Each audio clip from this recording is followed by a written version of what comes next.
Bom, pessoal, nós paramos nas... Se vocês tiverem alguma pergunta, vocês podem perguntar no chat, ou então, no final da aula, eu vou terminar um pouquinho mais cedo, para que vocês possam habilitar as câmeras e os áudios de vocês e fazerem as perguntas, tirarem as dúvidas, tá certo? Então, se quiserem colocando as perguntas no chat aqui, né, eu dou uma olhadinha sempre para a minha direita aqui, vejo as perguntas de vocês e tento já durante a aula tirar as dúvidas de vocês. Bem, nós tínhamos parado no tratamento fisioterapêutico das lesões do cotovelo. As lesões do cotovelo que a gente estudou foram as síndromes compressivas e as epicondilites lateral e medial. Então, só dando uma recapitulada, epicondilite lateral é a inflamação não do epicôndilo lateral, mas dos tendões que estão fixados no epicôndilo lateral, são os tendões proximais dos músculos que fazem extensão de punho de dedos, né? Eles estão localizados na face posterior do antebraço e têm origem na frente do epicôndilo lateral, na face lateral do cotovelo. Então, se houver inflamação dos tendões proximais destes músculos, o diagnóstico é esse, tá? Epicondilite lateral, também conhecido como cotovelo de tenista. E caso exista inflamação nos tendões proximais dos músculos flexores de punho de dedos, aí o diagnóstico é de epicondilite medial, também conhecida como cotovelo de golfista. Não é comum encontrarmos na literatura, mas existe um outro sinônimo que é epitrocleite. Tá? Já que epitróclea é sinônimo de epicôndilo medial, epitrocleite seria o sinônimo de epicondilite medial. Tá? Então, na face lateral do cotovelo, epicondilite lateral ou cotovelo de tenista, na face medial do cotovelo, a epicondilite medial ou cotovelo de golfista ou ainda epitrocleite. Né? E as síndromes compressivas do cotovelo que a gente viu foram a síndrome do pronador redondo, que é a compressão do nervo mediano na face anterior do cotovelo. Tem esse nome porque o que costuma provocar a compressão do nervo mediano na face anterior do cotovelo é a hipertrofia do músculo pronador redondo. Na face medial do cotovelo, a síndrome do túnel cubital, que é a compressão do nervo ulnar, dentro do túnel cubital, entre o epicôndilo medial e o olecrano, né? Aqui existe um túnel. Esse é o túnel cubital, por ali passa o nervo ulnar. Esse túnel é chamado também de sulco do nervo ulnar, porque ele recebe, trafega por ele o nervo ulnar. Então, se houver a compressão do nervo ulnar nesse ponto, na face medial do cotovelo, o diagnóstico é síndrome do túnel cubital. E se o nervo radial for comprimido aqui na face lateral do cotovelo, quando ele passa à frente do epicôndilo lateral, à frente da cabeça do rádio, o diagnóstico é síndrome do túnel do rádio, ou síndrome do túnel radial, tá? Que é a compressão do nervo radial na face lateral do cotovelo. Inclusive, pela proximidade anatômica entre o epicôndilo lateral e o nervo radial, que está passando imediatamente à frente do epicôndilo lateral, caso a pessoa tenha epicondilite lateral, em função do edema gerado pela epicondilite lateral, ele pode ter a compressão do nervo radial. Aí o cara tem ao mesmo tempo, não necessariamente isso vai acontecer, isso acontece na menor parte dos casos, mas pode haver como consequência de uma epicondilite lateral uma síndrome do túnel do rádio, tá? Todos me entenderam? Se alguém não entendeu, coloca aqui no chat, eu posso repetir, ou então ao final eu repito essas definições para vocês. Aproveitando que o assunto é síndrome do túnel, síndromes compressivas, né, do membro superior, falei das do cotovelo, eu já vou falar das síndromes compressivas do punho. A mais importante síndrome compressiva do membro superior, talvez do corpo todo, é a síndrome do túnel do carpo, que é a compressão do nervo mediano na face anterior do punho, dentro do túnel do carpo. E tem uma outra, não tão comum quanto a síndrome do túnel do carpo, mas que vocês precisam conhecer, que é a síndrome do túnel de Guion, ou síndrome do canal de Guion. Então, é uma outra síndrome compressiva do punho, em que o nervo ulnar é comprimido dentro do túnel ou canal de Guion. O nervo ulnar está passando por aqui, ó, entre o pisiforme e o amato, o âmago do amato, aqui assim existe um túnel, chama túnel de Guion ou canal de Guion. Nervo ulnar e artéria ulnar passam por aqui. Se o nervo ulnar for comprimido dentro do túnel de Guion, o diagnóstico é esse, tá? Síndrome do túnel de Guion. Tá, estão me pedindo para repetir, eu vou repetir, mas, gente, lembrando que essas aulas vão ser disponibilizadas posteriormente, tá? Vocês vão ter acesso a essas aulas. Tá, vou repetir, então. Então, compressões em nível de cotovelo, tomou energético. É a saudade de dar aula, faz tempo que eu não dou aula, então agora eu estou empolgado. Meninos, Então, olha só, as 3 síndromes compressivas do cotovelo: síndrome do túnel cubital, compressão do nervo ulnar; síndrome do pronador redondo, compressão do nervo mediano, na face anterior do cotovelo; e síndrome do túnel do rádio ou radial, compressão do nervo radial na face lateral do cotovelo. Tá? E no punho, as síndromes compressivas são essas: síndrome do túnel do carpo, compressão do nervo mediano dentro do túnel do carpo; e a síndrome do túnel de Guion, que é a compressão do nervo ulnar dentro do túnel de Guion. Tá bom? Então, como eu falei, as aulas estão sendo gravadas, vão ser disponibilizadas, possivelmente no YouTube para vocês, tá? Depois eu passo o link, passo detalhes aí de como essas aulas podem ser acessadas. Aí vocês podem ir, voltar. Aí eu repito quantas vezes você quiser lá.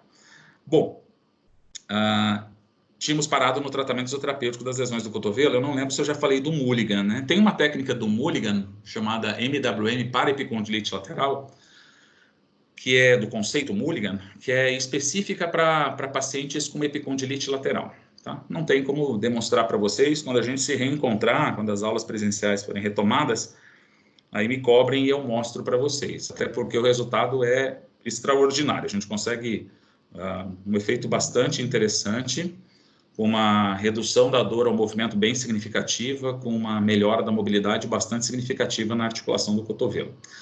Geralmente, pacientes com epicondilite lateral têm dor quando fazem a preensão palmar, né, ou preensão manual, porque enquanto realizamos a preensão manual, fazemos uma extensão do punho e contraímos a musculatura extensora do punho e dos dedos. Isso gera tração nos tendões proximais destes músculos. Os tendões estão inflamados nas pessoas que têm epicondilite lateral, e isso gera desconforto, isso gera dor.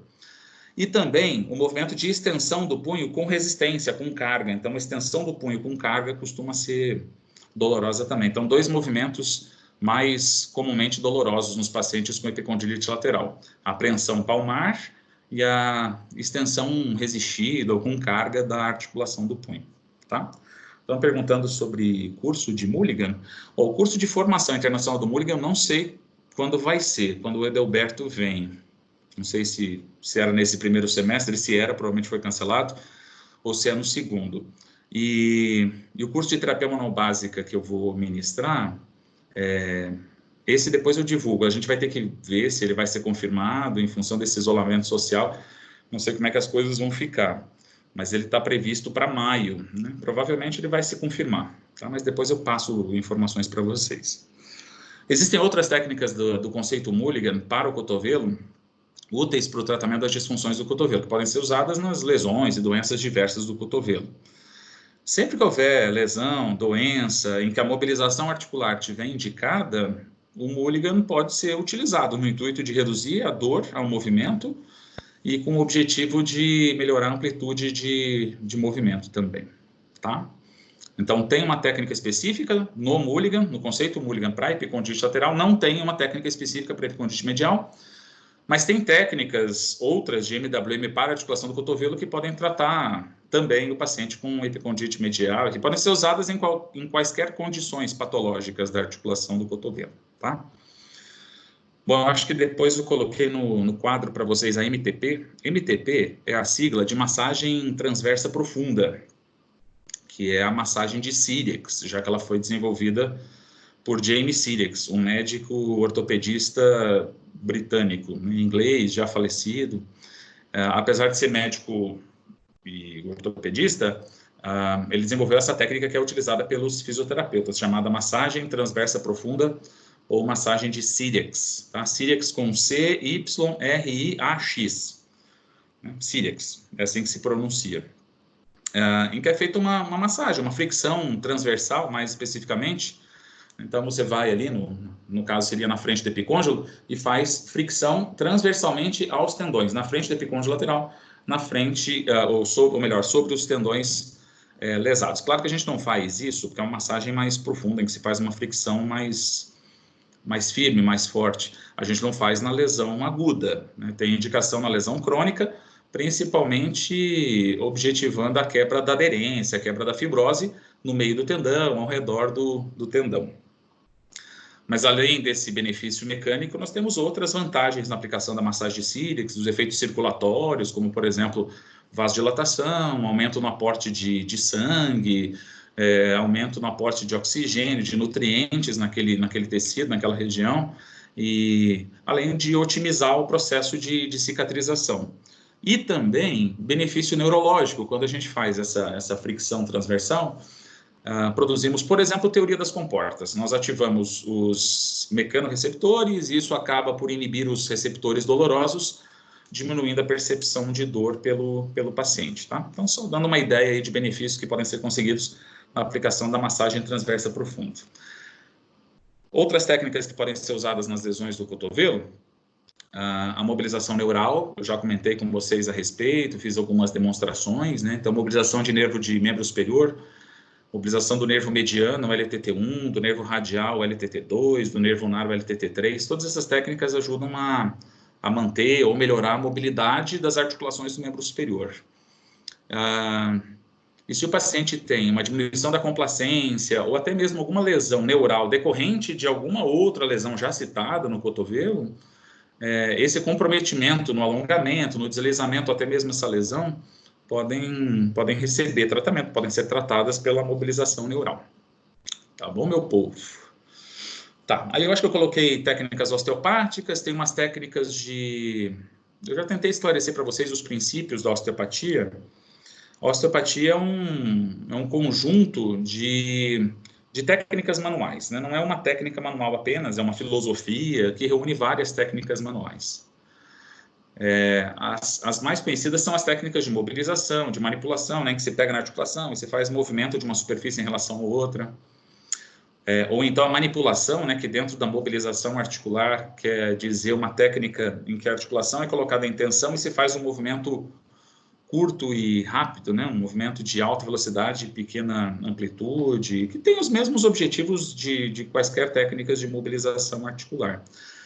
Mas tem técnicas a mais dentro da osteopatia.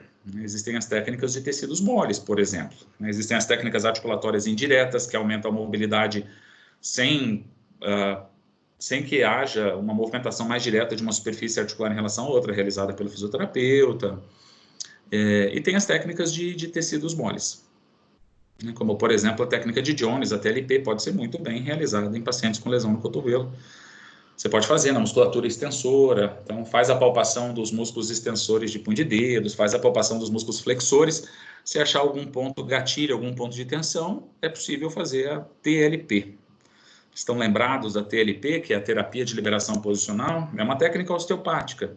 Você faz a digitopressão, você faz a pressão no ponto gatilho, né, na banda de tensão muscular, e você movimenta a articulação do cotovelo, o antebraço, a articulação do punho, até que a dor seja completamente silenciada. Quando a dor desaparecer, você mantém essa pressão digital por 90 segundos. E depois desses 90 segundos, você retorna as articulações às posições originais e deixa de fazer a compressão. Tá? Provavelmente o ponto gatilho vai ter desaparecido depois desse tratamento. Tá?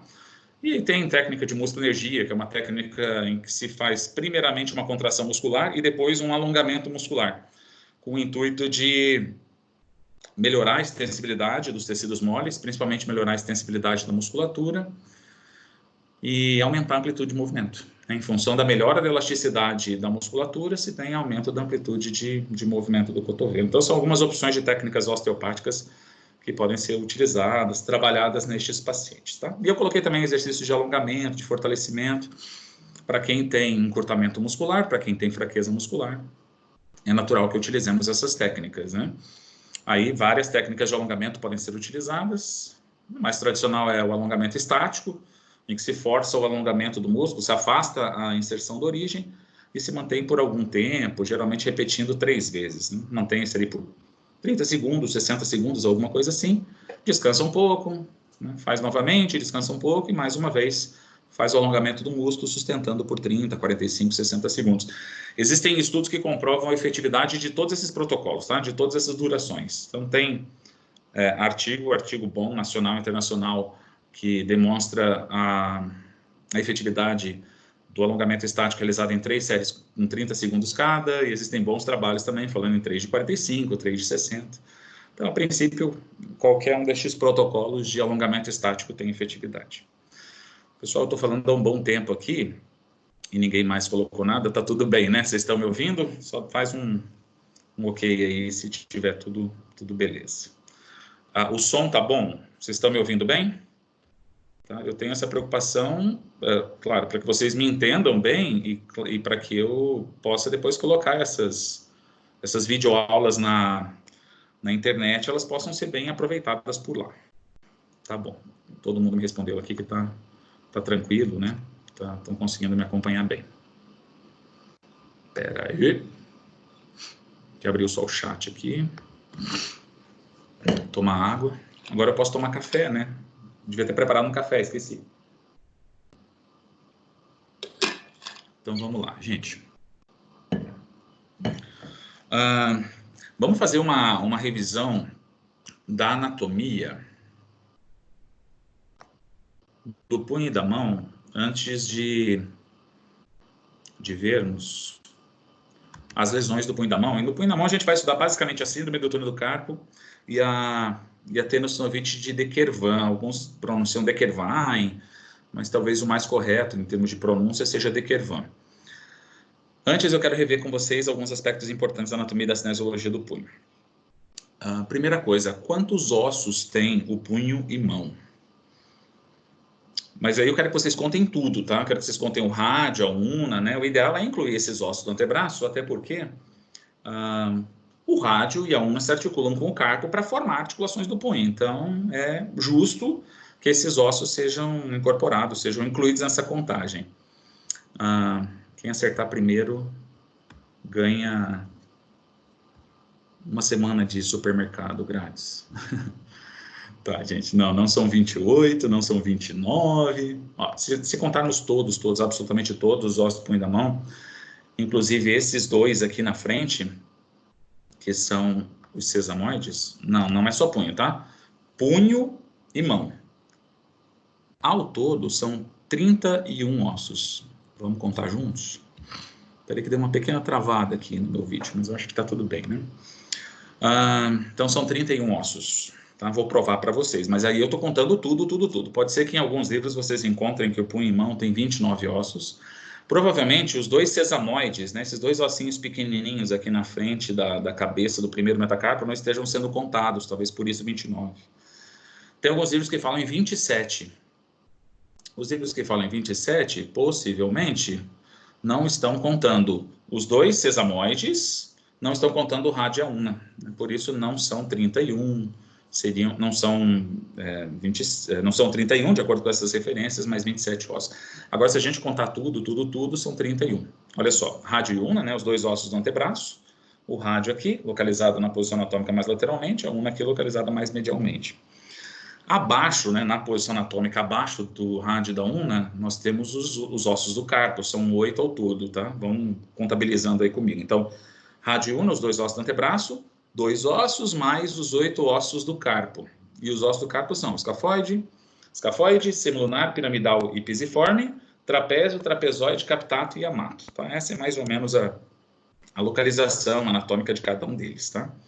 Então, são 8, com 2 já foram 10. Abaixo do carpo, parece que eu estou subindo, né? Mas na verdade eu estou descendo porque eu estou pensando na posição anatômica, né? Que é a convenção, para que todos falemos, para que exista uma padronização e todos falemos a mesma língua.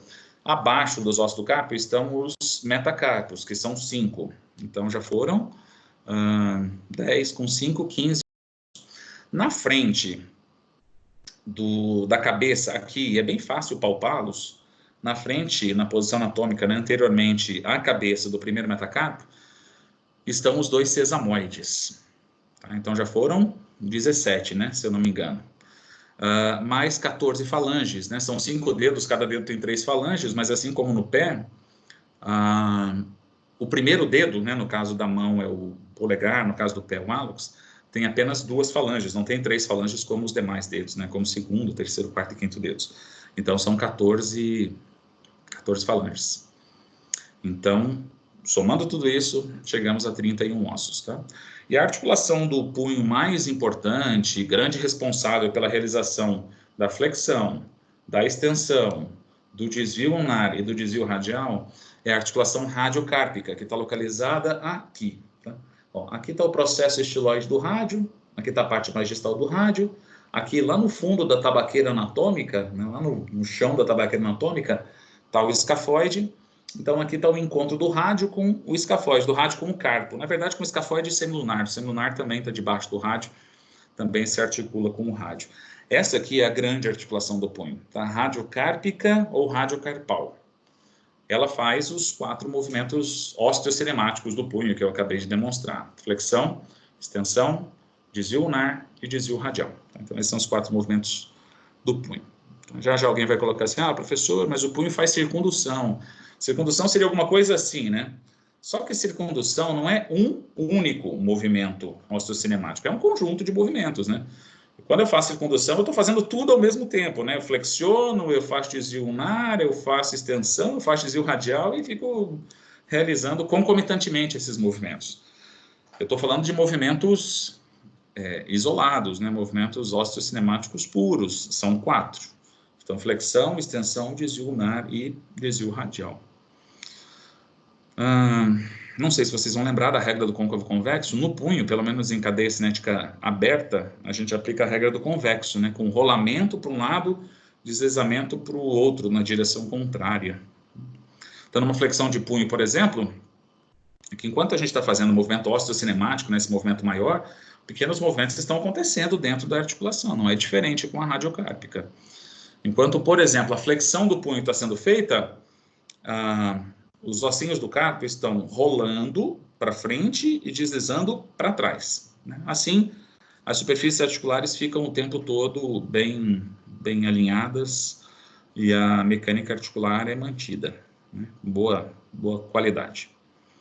Tá? Em outra oportunidade, a gente pode conversar melhor sobre esse aspecto biomecânico das articulações. Tá? Mas eu nada mais, nada menos estou fazendo do que aplicando a regra do côncavo convexo. Tá? E aí, no caso do punho, a regra do convexo, regra essa desenvolvida por Fred Kaltenborn, um fisioterapeuta nórdico, em que rolamento e deslizamento acontecem em direções contrárias, quando a superfície que movimenta é convexa. Tá? Então, esses são os ossos, essa é a principal, claro, não é a única articulação do punho, o punho e a mão tem diversas articulações, tem a ulnocárpica, a radioulnar distal pode ser considerada uma articulação do antebraço, mas para alguns é uma articulação do punho, então poderia ser considerada uma articulação do punho também. Se a gente for descendo, outras articulações vão ser encontradas, né? No meio do carpo tem a articulação mediocárpica, entre 2 ossinhos do carpo, são vários ossos no carpo, são 8 ao todo, entre 2 existe uma articulação intercárpica, então existem várias articulações intercárpicas.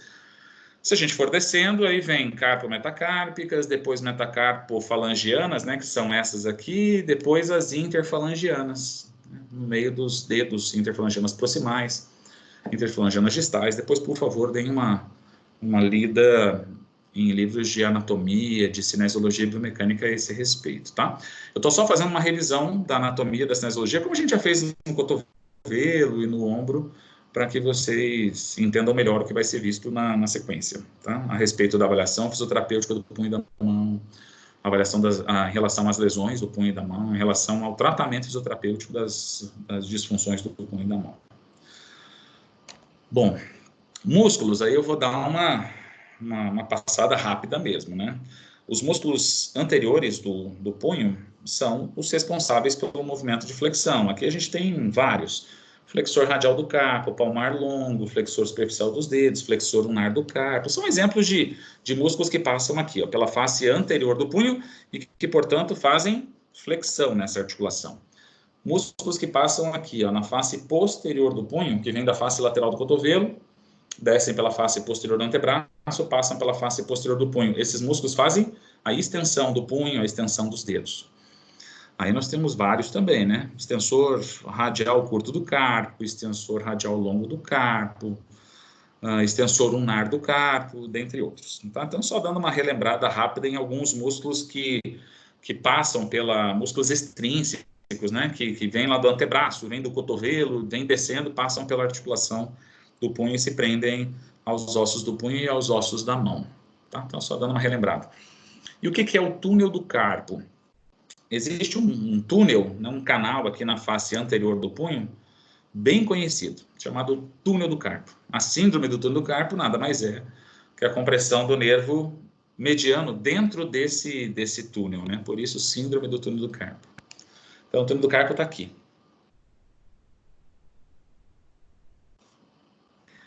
Os ossos do carpo são côncavos anteriormente, convexos posteriormente e côncavos anteriormente. Essa concavidade anterior existe justamente para que esse túnel se forme. E esse túnel existe para receber, para proteger o nervo mediano e também tendões de músculos que fazem flexão de punho de dedos. Ao todo são 9 tendões de músculos flexores de punho de dedos passando dentro do túnel do carpo. O palmar longo, que é bem conhecido, nem todo mundo tem, né? Uma parte da população não tem. Esse aqui, ó, estou mostrando o tendão dele. Esse aqui é o palmar longo. O palmar longo não passa dentro do túnel do carpo. Ele é mais superficial, ele está mais anterior ao túnel do carpo.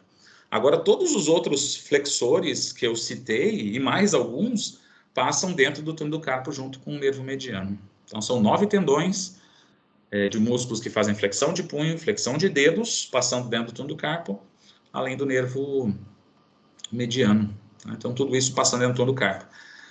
E o túnel do carpo ele precisa ser fechado anteriormente. Né? Se não existe nada delimitando, fechando anteriormente, existe a possibilidade desses tendões extravasarem, saírem de dentro do túnel. Isso não pode acontecer.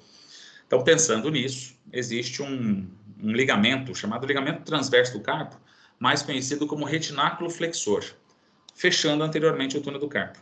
Então, nós temos os ossos do carpo, né, com uma concavidade anterior, e na frente, o ligamento transverso do carpo, ou retináculo flexor. E assim o túnel do carpo fica formado, fica fechado, e consegue manter e proteger bem as estruturas que passam dentro dele. Então, repetindo, 9 tendões de músculos que fazem flexão de punho de dedos e nervo mediano. A compressão do nervo mediano dentro do túnel do carpo tem um nome, a gente já viu algumas vezes, né, durante as aulas presenciais, inclusive no vídeo de hoje, que é a síndrome do túnel do carpo. Síndrome do túnel do carpo, ou síndrome do túnel carpal, é a compressão do nervo que passa dentro do túnel do carpo. É a compressão do nervo mediano na face anterior do punho. Bem, estão cansados? Vou tocando o barco aqui, tá? A gente termina um pouquinho mais cedo para abrir para as perguntas. Aí todo mundo habilita aí áudio, câmera e a gente faz esse momento aí de debate e discussão no final da aula de hoje. Bom, nesse momento a gente vai conversar sobre... Tem gente falando que está cansado, desde a hora que acordou, desde ontem, né? Desde o início da quarentena está cansado. Não estão fazendo nada, cansados por quê?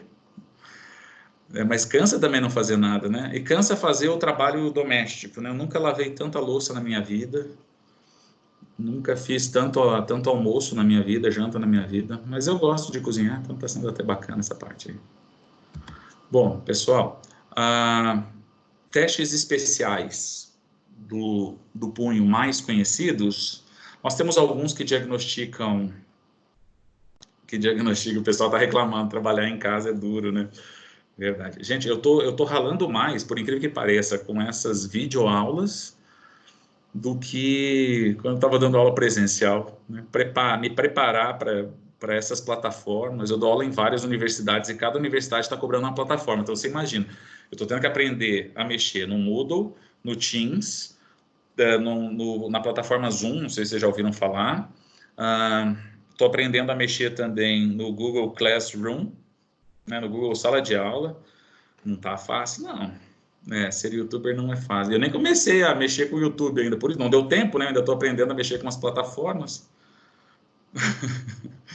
Beleza. Tem gente aí que tá dizendo que tá mais cansado que a cozinha do Péricles. Boa.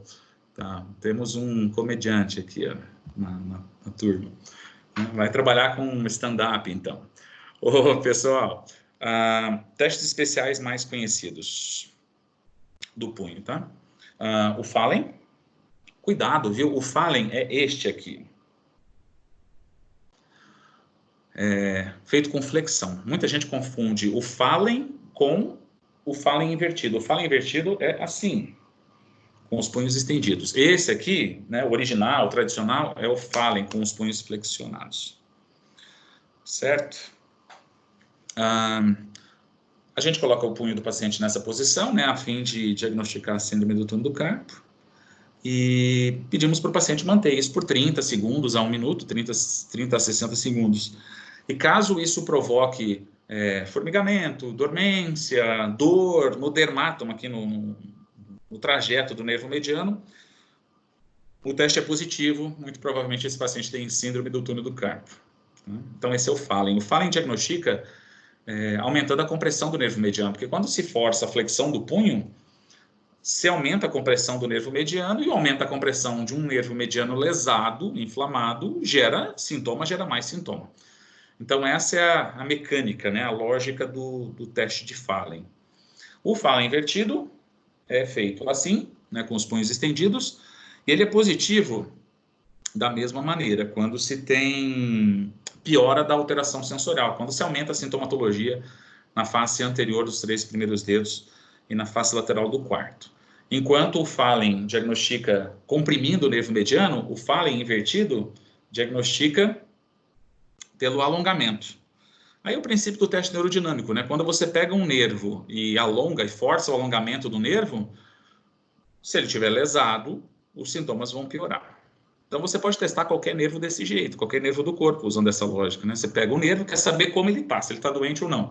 Você pega o nervo e força o alongamento do nervo, realiza movimentos articulares passivos, ativos. Geralmente a gente faz de forma passiva ali, né? Durante os testes físicos e funcionais realizados na avaliação do paciente. Você pega ali as articulações envolvidas, movimenta as articulações no sentido de estender, no sentido de alongar o nervo. Se alongando o nervo ocorre a piora dos sintomas, há indícios de que o nervo em questão está lesado. Essa dica é boa, viu? Vocês podem usar esse raciocínio para avaliar qualquer nervo do corpo. Nervo ulnar. Né? Colocando o nervo ulnar em tensão, forçando o alongamento do nervo ulnar, se ele estiver lesado, a pessoa vai ter piora dos sintomas. Se você faz, não tem piora de sintoma, né? Não tem dor, dormência, formigamento no trajeto do nervo ulnar, mas você percebe que existe limitação de movimento, é indicativo de encurtamento, de redução da complacência. Né? Complacência é a parte física mesmo do nervo, alongamento, deslizamento, significa que existe algum comprometimento na complacência do nervo. E se você faz, a amplitude de movimento é boa e o paciente não tem qualquer sintomatologia relacionada à compressão neural, a alguma alteração sensorial, significa que o nervo em questão está bem. Não existe lesão, não existe inflamação do nervo que está sendo atestado. Tá? Então, Fallen invertido, usam esse princípio, né, de irritação, de estresse, ou aumentando a compressão, ou forçando o alongamento do nervo mediano, para saber como ele está, né, como ele reage. Que outros testes especiais do punho e da mão vocês querem rever? Outros que são importantes.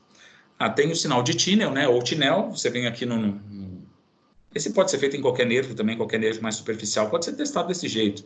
Você localiza aqui o túnel do carpo, né? Coloca mais ou menos, localiza mais ou menos o nervo mediano e faz a percussão, né? Faz uns golpes, aplica umas pancadas no nervo mediano. Se isso piorar a alteração sensorial, é sinal de que o nervo mediano está lesado.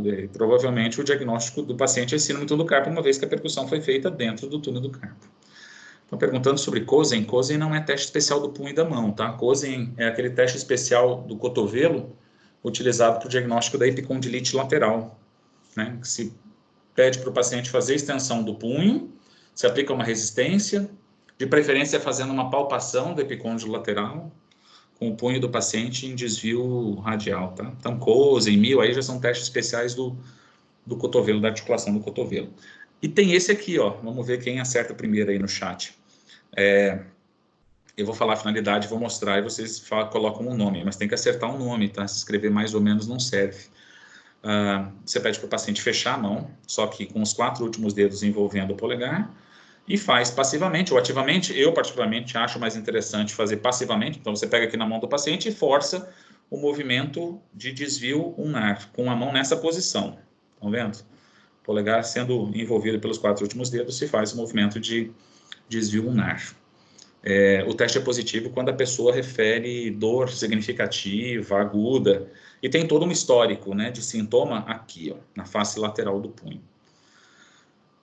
Ele diagnostica, aí, Débora, muito bem, Finkelstein, escreveu direitinho. Isso, aí outras pessoas acertaram depois. É um teste especial, é o Finkelstein, tá? Isso, acertaram. Isso, todos escreveram bem direitinho, não saiu nenhum Frankenstein aí. O teste Finkelstein tem o propósito de diagnosticar a tenossinovite de De Quervain, né, ou De Quervain, que é a inflamação desses 2 tendões. Aqui, assim, existem 2 tendões, abdutor longo do polegar e extensor curto do polegar. Se esses 2 tendões forem lesados, não só os tendões, tá? Mas as bainhas destes 2 tendões, o diagnóstico é tenossinovite de De Quervain ou de De Quervain.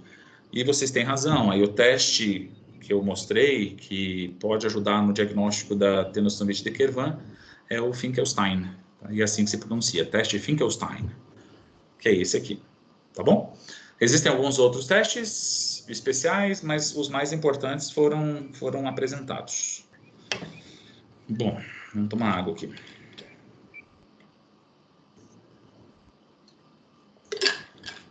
Tá, em relação à síndrome do túnel do carpo, o sinal de Tinel eu já falei, né? O sinal de Tinel eu até falei aqui, mostrei, né? A gente faz geralmente no nervo mediano, né? Percutindo. Percutir é bater, né? Aplicar golpes. A gente golpeia o nervo mediano e caso ocorra a piora da alteração sensorial nessa região aqui da mão, face lateral do quarto, face anterior dos 3 primeiros dedos, o teste é positivo. Lembrei de outro, enquanto a gente conversava, que é o teste ou sinal de Allen, é aquele usado para avaliar a perfusão da mão, a passagem de sangue pelas artérias radial, que está aqui, e ulnar, que está aqui. Estão lembrados dele? A gente toca a artéria radial e a artéria ulnar, localizamos a artéria radial, localizamos a artéria ulnar, mas no primeiro momento a gente não comprime essas artérias. A gente só localiza e sente os pulsos delas. Depois disso, a gente pede para a pessoa abrir e fechar a mão algumas vezes. Aí, pedimos para ele fechar a mão e comprimimos as 2 artérias. Talvez vocês consigam perceber que a palma da mão está pálida, está esbranquiçada, né? Não está passando sangue pelas artérias radial e ulnar, não chega sangue na mão, a mão está pálida. Agora eu vou descomprimir uma dessas artérias. Por exemplo, a artéria radial vai ser testada. Então eu descomprimo a artéria radial e a palma da minha mão ficou avermelhada, ficou ruborizada. Isso é um bom sinal, significa que o Allen no meu punho direito para a artéria radial é negativo. Então a passagem de sangue pela artéria radial está normal, porque eu continuei comprimindo a artéria ulnar, descomprimi a artéria radial e a mão ficou avermelhada porque está passando sangue normalmente pela artéria radial. E eu posso fazer esse mesmo teste, só que para avaliar a passagem de sangue pela artéria ulnar. Aí eu solto agora a artéria ulnar e observo se a mão do paciente fica ruborizada. Ó, eu estou vendo através da tela aí que a minha mão fica avermelhada, então isso é um bom sinal. Eu não tenho uma compressão da artéria ulnar, o sangue está fluindo, está passando pela artéria ulnar, está chegando na mão. Entenderam como se faz o teste de Allen? Apesar de ser um teste usado para avaliar a circulação da mão, é comum a gente utilizar em um paciente ortopédico, tá? Então, o paciente tem sintomas na mão, pode ser interessante fazer o Allen para ver se esses sintomas estão relacionados a algum distúrbio reumático, ortopédico, musculoesquelético, né, ou circulatório. Não tem gente que tem alteração circulatória em membro inferior e tem dor no pé, tem dor na perna, trombose venosa profunda, por exemplo. Costuma dar dor no pé, costuma dar dor na perna, costuma dar alteração sensorial no pé, na perna. E o problema não é de ordem musculoesquelética, o problema é circulatório, né? A gente pode descartar um problema circulatório, sintomas na mão, por problema circulatório em radial e ulnar, fazendo o teste de Allen. Certo.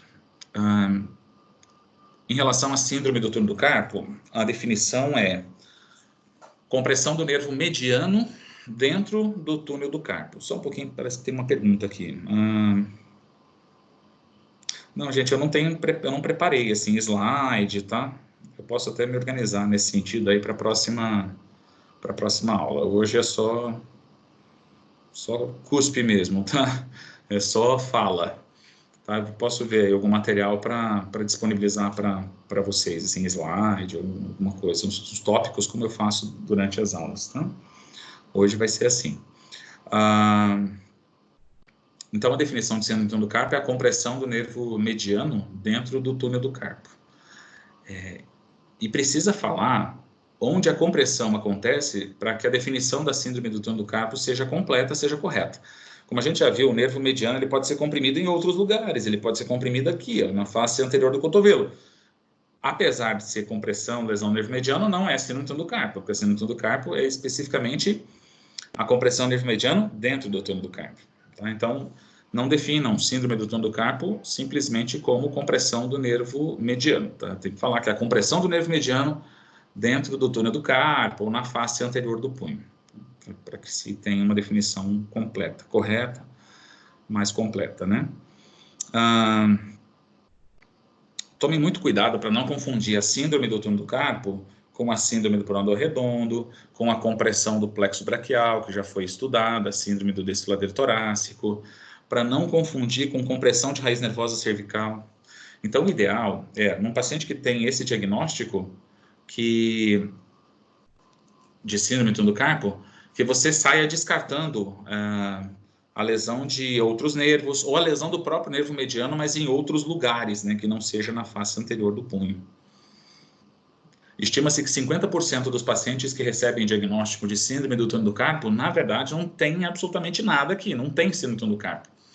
Eles têm compressão do nervo mediano aqui, 50% dos casos, tá? 50% realmente tem a síndrome do túnel do carpo, como foi diagnosticada clinicamente.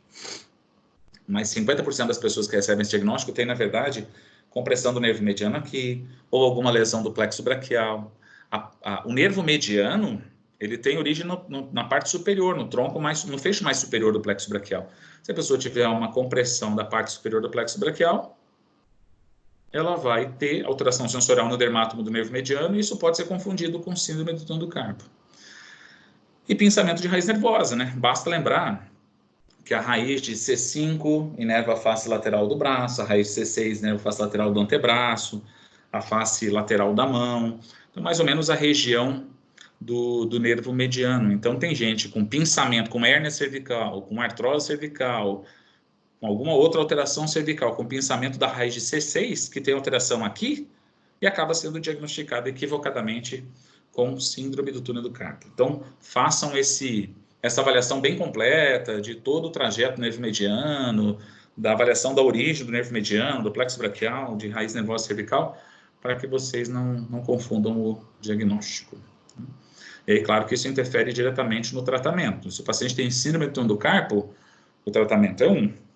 Se o paciente tem síndrome de desfiladeiro torácico ou uma radiculopatia cervical, é claro que o tratamento vai ser outro, não digo totalmente diferente, porque algumas técnicas acabam servindo para ambos os casos. Mas o tratamento ele muda radicalmente, né?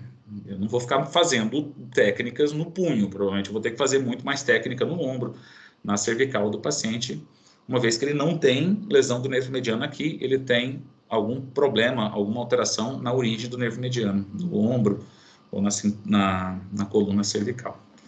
Entenderam o que eu quero dizer com isso? Então, quando o paciente chegar com um diagnóstico de síndrome do túnel do carpo, façam essa investigação de toda essa cadeia neural para ver se realmente o problema está no punho, vejam se o problema não está em algum outro lugar aí na cadeia desse nervo. Bem, em relação às causas, qualquer coisa que possa obstruir, que possa invadir o túnel do carpo, entra nessa lista de causas.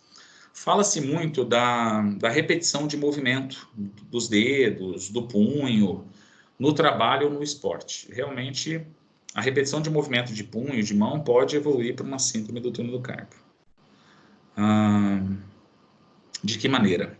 Repetindo o movimento no trabalho, pode ser que você desenvolva lesão do retináculo flexor, também conhecido como ligamento transverso do carpo, estudado há pouco, né, na revisão da anatomia do punho e da mão que eu fiz com vocês.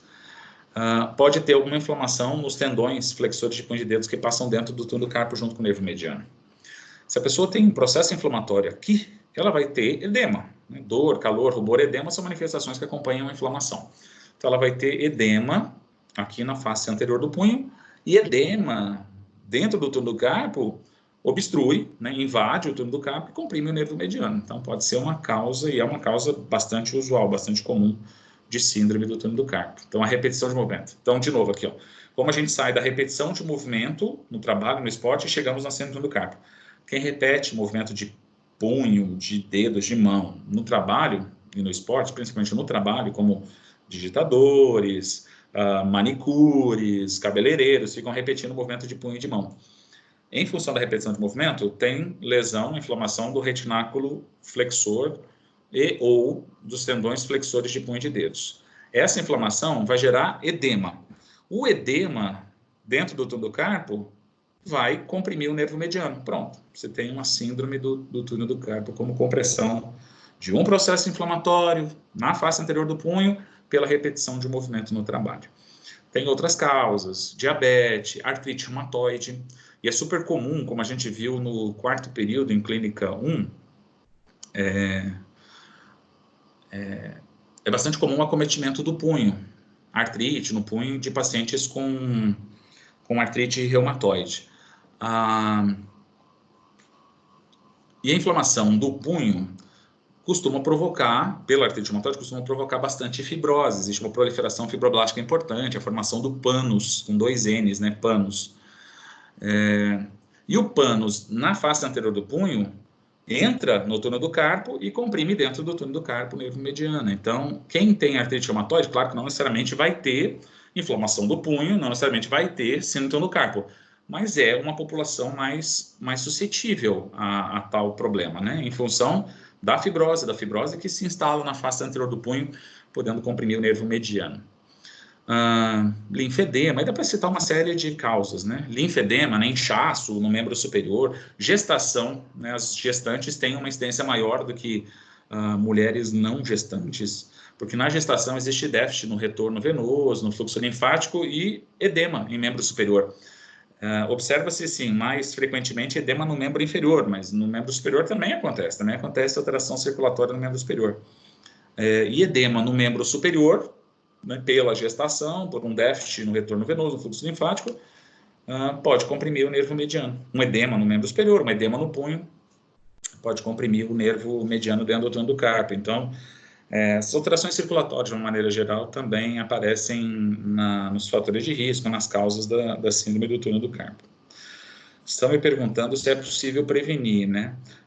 No trabalho com a fisioterapia laboral, né, com a cinesioterapia laboral, é possível impedir que esse problema se instale, né, com as pausas, a parte ergonômica, né, sendo observada, né, adequando o mobiliário para que o punho seja menos sobrecarregado, para que esses tendões e o retináculo flexor sejam menos exigidos, tudo isso ajuda a prevenir.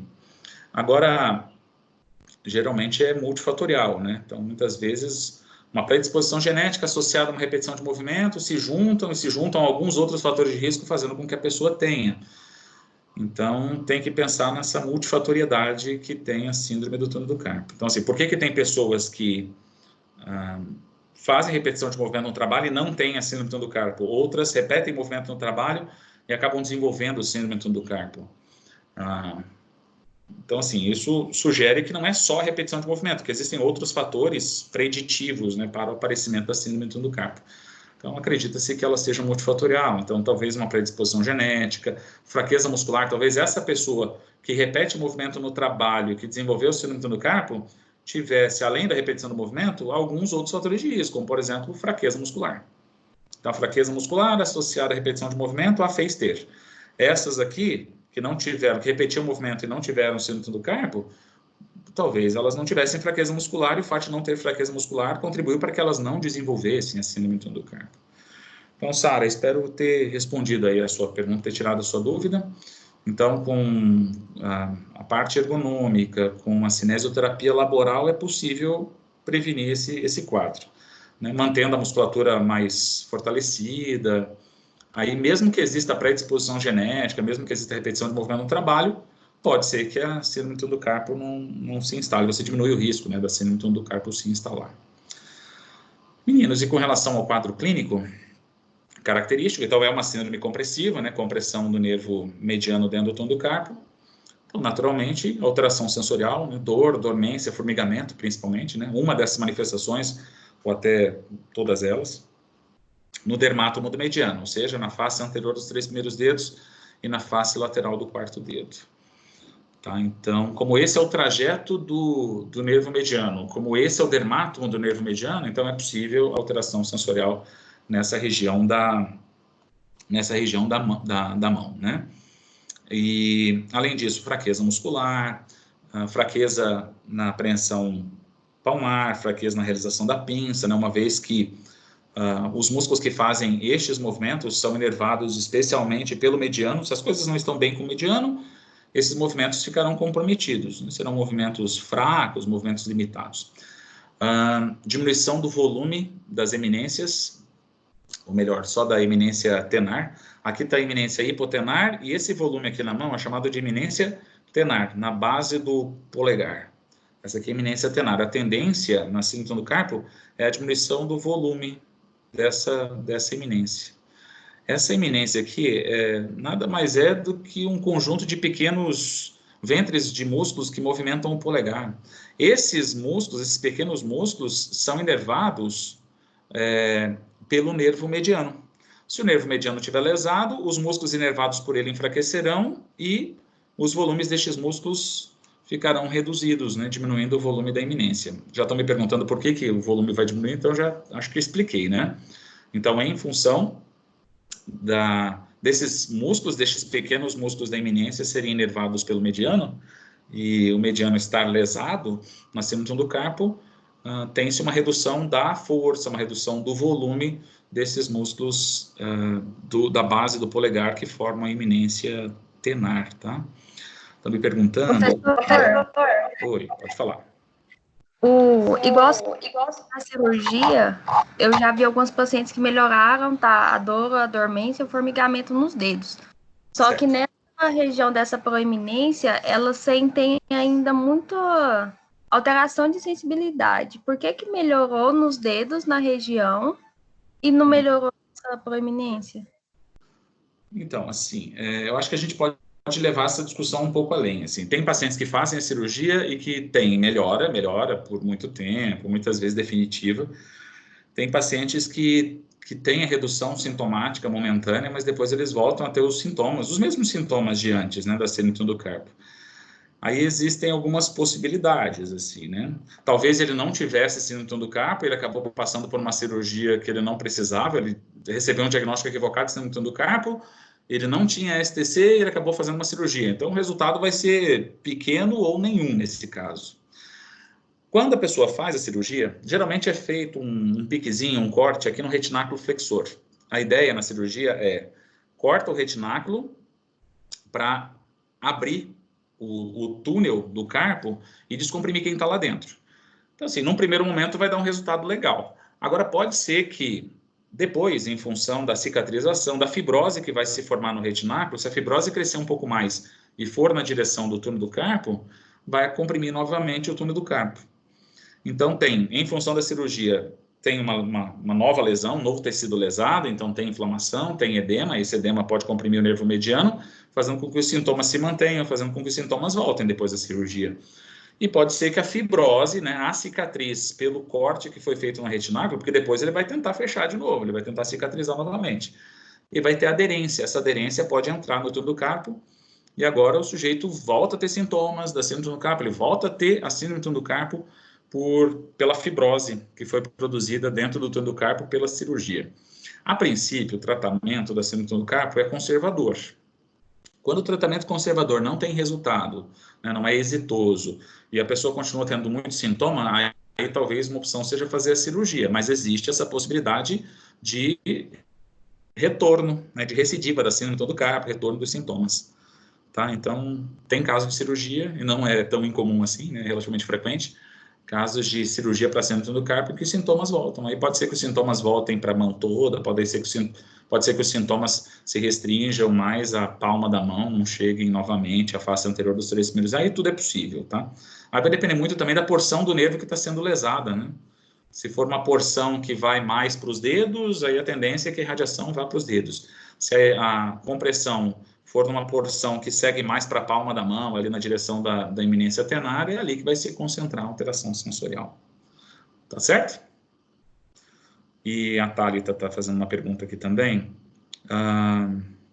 Se a mobilização neural pode ser usada em pessoas com LER. LER é um termo bem abrangente, né? Qualquer lesão por esforço repetitivo é uma LER-DORT. Pode ser lesão de um tendão, pode ser lesão de ligamento, pode ser lesão de um músculo, pode ser lesão de uma articulação, né? LER é uma coisa muito abrangente. Pode ser lesão de um nervo. A síndrome do carpo não necessariamente mas ela muitas vezes pode ser classificada como uma LER-DORT. E aí nessas síndromes compressivas provocadas pela repetição de movimento no trabalho, a mobilização neural está indicada, tá? A gente só não vai fazer num quadro agudo, né? O paciente tem STC, tem a síndrome do carpo, está com muito sintoma, a gente não vai fazer a mobilização nesse momento de inflamação aguda do nervo mediano, a mobilização do nervo mediano. Mas, mais tarde, pensando em restabelecer o alongamento do nervo mediano, pensando em restabelecer a função também, né, a parte fisiológica do nervo mediano, a mobilização neural está indicada. Tá? Então, em se tratando de uma síndrome do carpo, né, por lesão por esforço repetitivo, né, no trabalho, no esporte, a mobilização neural, ok, pode ser feita apenas não realizando a mobilização do nervo mediano no curto prazo, né, durante a inflamação aguda, mas nas fases subaguda e crônica, tranquilamente, para recuperar o nervo em todos os aspectos, para recuperar o nervo mediano, tanto no aspecto físico quanto no aspecto fisiológico, né, funcional mesmo. Tá certo? Bom, pessoal, redução da motricidade fina, né? Então, dificuldade, até mesmo pela fraqueza, pelo déficit proprioceptivo, dificuldade para realizar movimentos mais delicados, movimentos mais finos, como encaixar alguma coisa, né? Pode ser mais difícil quando se tem a síndrome do túnel do carpo. Perguntinha aqui do Rafael. Se o tratamento conservador de uma síndrome... olha só. Eu falei assim, ó, que não dá para usar a mobilização neural, né, do nervo mediano quando a pessoa tem uma síndrome do carpo aguda. Porém, acho que vocês vão lembrar do que eu falei nas aulas presenciais aí anteriores.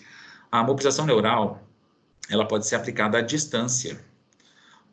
Como o sistema nervoso é um tecido contínuo, como acontece com fáscia, né? Fáscia, pele, circulação são tecidos contínuos.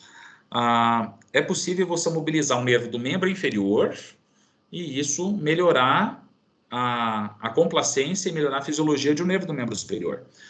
Então, assim, a mobilização neural, ela pode ser usada em curto prazo? Pode, só que tem que ser feita à distância. E aí a mobilização do nervo mediano, de algum nervo desse membro superior, a gente deixa para depois, a gente usa só nas fases subaguda e crônica. Tá? Então, Rafael e demais alunos, respondendo a pergunta do Rafael, né, mas talvez seja a dúvida dos demais. Então, a mobilização neural na inflamação aguda, ela tem que ser feita à distância. Você vai mexer em outro lugar, você vai mobilizar nervo distante do nervo mediano que está sendo lesado, que está sendo comprimido. E à medida que os sintomas vão sendo controlados, que o tempo vai passando e a alteração sensorial vai diminuindo, aí você vai aproximando, aí você sai dos membros inferiores e passa a fazer a mobilização dos próprios membros superiores, a mobilização do próprio nervo mediano lesado.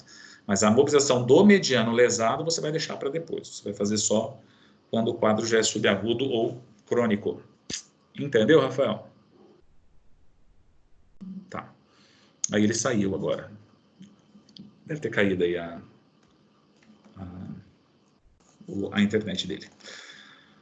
E, gente, com relação, para finalizar, em relação ao diagnóstico, nós temos o Fallen invertido, o Tinel, né, que realizaram no nervo mediano na face do punho, ajudam a diagnosticar a síndrome do carpo. Mas o diagnóstico ele deve ir além de testes especiais ortopédicos, né? Pela sintomatologia, a gente consegue ter uma ideia. Então, fazendo uma boa avaliação, uma completa avaliação, com anamnese, com exame físico, a gente vai se deparar com sinais e sintomas característicos da síndrome do carpo. Então, clinicamente, muitas vezes a gente já consegue definir o diagnóstico de síndrome do carpo. Agora, se você faz os testes especiais ortopédicos, né, específicos para isso, para síndrome do carpo, se você faz uma ótima anamnese, um ótimo exame físico e encontra sinais e sintomas característicos da síndrome do carpo, e mesmo assim você ainda tem alguma dúvida? Oi, Rafael. Professor, desculpa, minha internet caiu, eu não consegui entender o que o senhor falou. O senhor falou assim que a mobilização neural ela pode ser feita em outro membro para como se fosse afetar aquele nervo lesado? Exato. Falei isso mesmo. Entendi. A pompagem não faz mais ou menos a mesma coisa com a fáscia, com o tecido facial? Sim. Então, você massageia a planta do pé, você melhora a mobilidade lombar. Porque quando você massageia a planta do pé, você está liberando a fáscia plantar. E como a fáscia é um tecido contínuo, você acaba dando uma certa liberada na fáscia tóraco-lombar. Isso aumenta a mobilidade lombar. Então, mais ou menos a mesma coisa acontece com a mobilização neural. Se eu fizer a mobilização de um nervo do ciático, por exemplo, eu estou indo muito além de mobilizar o ciático. Eu estou fazendo a liberação do ciático, mas eu estou liberando toda a cadeia neural. Então, a medula está sendo mobilizada, as raízes nervosas estão sendo mobilizadas, inclusive os nervos do membro superior estão sendo mobilizados. Então, no curto prazo, existe essa possibilidade, na inflamação aguda, né, na síndrome do carpo, existe essa possibilidade de trabalhar, né, os nervos do membro superior mexendo nos nervos do membro inferior. E à medida que o quadro vai sendo controlado, os sinais e sintomas diminuem, o paciente melhora, né, a alteração sensorial diminui, a gente vai subindo, aí a gente vem para nervos do membro superior até que se consiga mobilizar o próprio nervo mediano comprometido. Tá? Então, no curto prazo, o gato me anda aqui. No curto prazo, então, se faz a mobilização à distância. Né? Em médio prazo, longo prazo, aí já dá para fazer a mobilização do próprio nervo lesado, nesse caso, o mediano. Tá? Tá bom, obrigado. De nada. Pessoal, eu estava falando de diagnóstico, então eu falei que o diagnóstico pode ser feito por testes especiais ortopédicos, pela sintomatologia característica, e o que eu ia falar é de imagens. Então, claro, ressonância, tomografia, ultrassonografia. Uma ultrassonografia na face anterior do punho permite visualizar o mediano, identificar a compressão do nervo mediano. E tem a eletroneuromiografia também. A eletroneuromiografia está avaliando a contração dos músculos inervados pelo mediano, pode chegar à conclusão de que o nervo mediano está lesado. Certo? Alguma dúvida, pessoal? Se vocês quiserem, o conteúdo que eu queria passar hoje para vocês era esse. Bastante conteúdo, né? Diga-se de passagem, que a gente fez uma revisão da... Habilitem, por favor, quem quiser, a câmera. Eu quero ver a cara de algum de vocês aí. Câmera e áudio. E assim, o que eu queria passar era isso, né? Fazer uma revisão das epicondilites, rever rever o que vimos sobre a fisioterapia nas lesões do cotovelo e falar de alguns novos recursos fisioterapêuticos úteis no tratamento dessas lesões, disfunções do cotovelo. E a gente fez uma revisão da anatomia, da cinesiologia do punho e da mão, claro que são aspectos mais importantes, porque isso não é parte do conteúdo programático da disciplina, é um plus, né, que a gente está dando aí para o melhor entendimento do que seria estudado sobre lesões do punho e da mão e síndrome do carpo. Na próxima aula, né, sexta-feira da semana que vem, aí a gente encerra punho e mão, aí eu falo da tenossomite de Quervain, a gente conversa sobre fisioterapia nas lesões do punho e da mão, e provavelmente eu já começo o quadril, tá, pessoal? E se tudo correr bem, gente, então na sexta-feira, eu acredito que na sexta-feira da semana que vem a gente ainda não vai ter aula presencial, né, porque o Conselho Estadual de Educação está estendendo até o dia 4 de abril, o isolamento social, né, as aulas presenciais suspensas até lá, só está faltando a PUC passar esse comunicado para todos nós, né, confirmar isso que está sendo pedido pelo governo do estado de Goiás. Então, acho que semana que vem a gente não tem aula presencial, a gente vai se encontrar por aqui de novo, e se tudo correr bem, na outra sexta-feira a gente reencontra, aí vai ser para fazer a prova, tá, porque a prova está marcada para sexta que vem, ficaria para outra sexta-feira, com o retorno das aulas presenciais. Mas a gente vai combinando, tá? Pelo WhatsApp, por e-mail, por aqui, a gente vai se entendendo. Falei a palavrinha mágica, a prova, teve gente aí que já teve um pequeno infarto. Bom, mas é isso, meu povo. Vocês têm alguma pergunta? Não chora não, Sara, vai dar tudo certo. As coisas vão melhorar, tá? Você tá assim por causa da quarentena, não é por causa da prova, não. Gente, alguma dúvida? Espero que vocês tenham entendido, que vocês tenham curtido. Então, vou encerrar a gravação aqui. E deixa eu ver se eu sei como encerrar. E vou disponibilizar em breve para vocês nas redes sociais, aí no YouTube, possivelmente, tá? Então, estou interrompendo a gravação agora. Beijo a todos.